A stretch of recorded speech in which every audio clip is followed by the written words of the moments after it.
Sitaram જયલીબાઈમાં happy teachers day બધા teacher લોકોને. અને આજે હું અત્યારમાં તૈયાર થઈ ગઈ, હજી વાગ્યા છે 9. સવારમાં મોર્નિંગ થઈ છે આપણે રસોડામાંથી.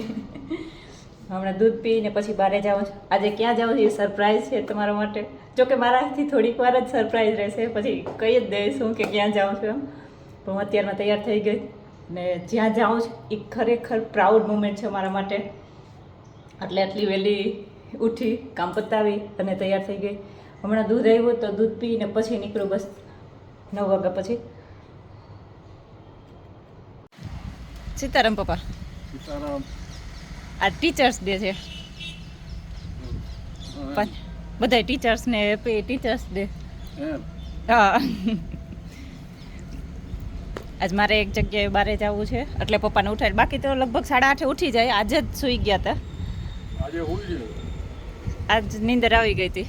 રાતે મોડા આવ્યા ને વિહાવાડેથી. કાલ પપ્પા અને રાજુ વિહાવાડે ગયા હતા. હું નહોતી ગઈ, એક દિવસ આરામ કરી ગઈ હતી. હું મારી મા ઘરે હતા.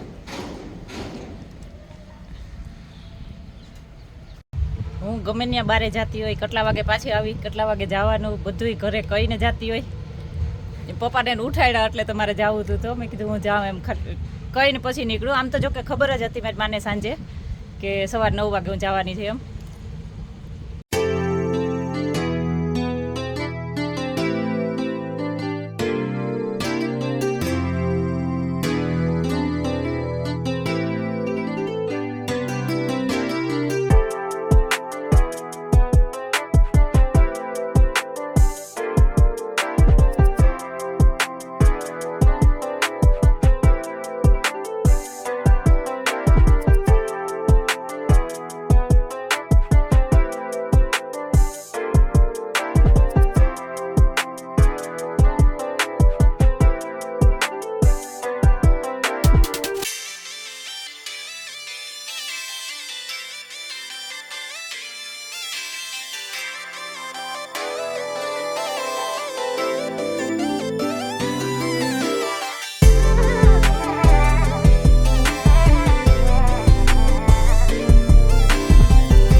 નું પણ આ પ્રસંગે અમે હાર્દિક સ્વાગત કરીએ છીએ, વેલકમ કરીએ છીએ. ઘરના મૂવી કેવા હોય કે કંઈ બોલતા ના હોય પણ બધા ઉપર એમની નજર હોય કે ક્યાં શું થઈ રહ્યું છે. કોઈ પણ કામ હોય અને સતત આપણને માર્ગદર્શન આપતા હોય અને સતત કોઈ પણ કામમાં આપણે આપણી સાથે અડીખમ ઊભા રહેતા હોય અને એવા જ આપણા પૂર્વ કેબિનેટ મંત્રી શ્રી બાબુભાઈ બોખરિયા સાહેબ, આપનું પણ અમે હાર્દિક સ્વાગત કરીએ છીએ, વેલકમ કરીએ છીએ. આમ તો એવું કહેવાય કે જિલ્લાનો ભાર, જિલ્લાનો વિકાસ જેના હાથમાં હોય એ વ્યક્તિ અને એ વસ્તુ અને એ પદ કોઈ નાની સૂની નથી. એ સંભાળવું પણ એક ગરિમામય વય છે. ટૂંકા ગાળામાં આપણી વચ્ચે આવ્યા છે પણ પંચાયત ઇન્ડેક્સ જે પીડીઆઈ છે એમાં આપણા જિલ્લાનું નામ ખૂબ સુંદર મજાનું છે. વીઆઈ મદ્રેસા હાઈસ્કૂલ રાણાવાવમાંથી કોઈ હાજર હોય તો એ પોતાનું સન્માન સ્વીકારશે. આઈડિયલ એકેડમી રાણા કંડોળા,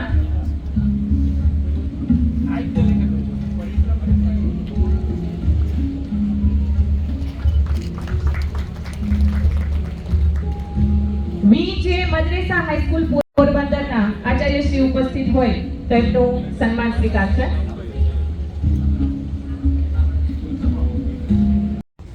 શિક્ષકોના સન્માન કર્યા અને એની પ્રેરણાથી જેણે ખૂબ સારું પરફોર્મન્સ કર્યું છે એવા વિદ્યાર્થીઓને પણ આજે આપણે સન્માન કર્યું. ભારત રજા લે છે તેમનો પણ ખૂબ ખૂબ આભાર.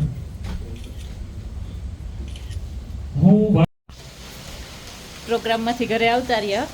બહુ સરસ પ્રોગ્રામ રહ્યો, મજા આવી, ઘણા બધા નવા અનુભવ થયા, ઘણા બધા લોકોને સાંભળ્યા અને જે પણ પ્રમાણપત્ર મળ્યું છે એનાથી બહુ ખુશી થાય છે અને પ્રાઉડ ફીલ થાય કે પોરબંદર જિલ્લામાંથી 21 સ્કૂલોમાંથી અમારી પણ એક સ્કૂલ હતી. તો બહુ પ્રાઉડ ફીલ થાય કે આવી રીતે પ્રમાણપત્ર મળ્યું અમને અને 100% રિઝલ્ટમાં અમારું નામ હતું. એટલે બહુ સારું કહેવાય. મને બહુ ખુશી થઈ આ વાતથી. તો કે આ પ્રમાણપત્ર પાછળ મારું એકનું જ મહેનત નથી, એ બધા સ્ટાફની પણ એટલી જ મહેનત છે, સ્ટુડન્ટની પણ એટલી જ મહેનત છે કે જો 100% રિઝલ્ટ આવ્યું ત્યારે મને આ પ્રમાણપત્ર મળ્યું છે સ્કૂલનું. તો મને ખુશી થઈ કે મારી પાસે એવો સ્ટાફ છે અને મારી પાસે એવા સ્ટુડન્ટ છે. શોર્ટ ટાઈમમાં જે આ ખુશી મળી છે, મારા હાથમાં જે પ્રમાણપત્ર છે એ બહુ શોર્ટ ટાઈમમાં કહેવાય. આમ જોઈએ તો અમે સ્કૂલ સંભાળી અને હજી આ ડિસેમ્બરમાં 2 વર્ષ પૂરા થશે. તો ખુશી છે મને એ વાતની. અને પ્રોગ્રામ બહુ સરસ રહ્યો, મજા આવી. ઘરે આવી ગયા, ઘરે આવ્યા તો વરસાદ પણ ચાલુ થઈ ગયો છે.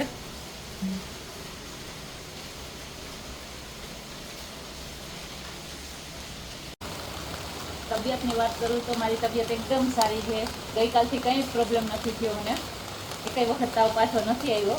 જોકે ડૉક્ટરે કીધું હતું કે આ વાયરલ ઇન્ફેક્શનને હિસાબે 2-3 દિવસ તાવ રહે, પણ કાલથી ને કંઈ પ્રોબ્લેમ નથી. અને થેન્ક યુ જે લોકો મને મેસેજ કરીને અથવા ફોન કરીને પૂછે કે કેમ છે તારી તબિયત, લોકોનો ખૂબ ખૂબ આભાર.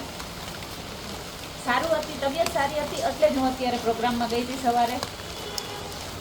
કેમ કે જે પ્રમાણપત્ર મળ્યું ને એ બેસ્ટ મોમેન્ટ હતી મારા માટે, મારી સ્કૂલ માટે પણ. એટલે હું ત્યાં જવાની મારી ઈચ્છા ખૂબ હતી. તો સારું પણ થઈ ગયું મને, એટલે કંઈ પ્રોબ્લેમ નથી. ત્યાં મને એક મેડમ મળ્યા હતા જે ટીચર જ છે અને મારા વિડીયો પણ જોવે છે. તો એની પણ સાથે મુલાકાત થઈ.